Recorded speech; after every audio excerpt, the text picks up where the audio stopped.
UIP 2030, a smart, globally competitive and responsive state university.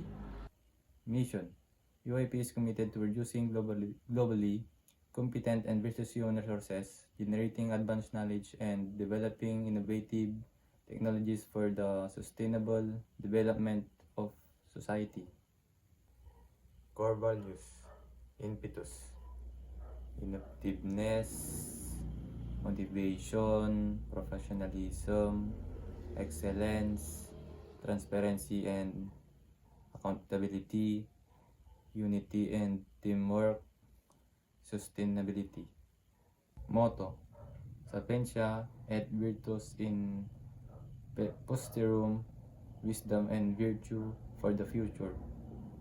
College goals: the program prepares students to be IT professionals, both local and global contexts, who are expected to be well-versed in application installation, operation, development, maintenance, and administration, as well as engaged in lifelong learning and endeavors which are capable of contributing in research, extension, and resources generation in the field of information system.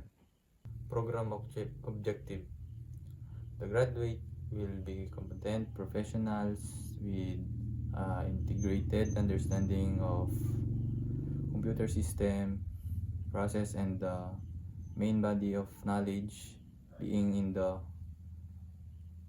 field of information technology. That they will be IT professionals engaged in careers such as solution specialized, organization, process analyze, system analyze, data analyze, and information technology developer.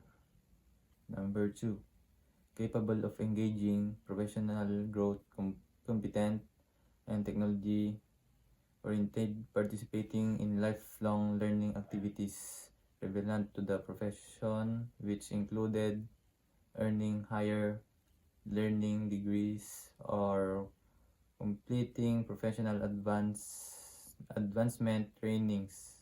Number 3, the graduate will be adapted to the changing environment to be capable of exhibiting professionalism in working individually, a member of leader of a team, communicate effectively, and ensure social and ethical responsibilities in the community and in their profession.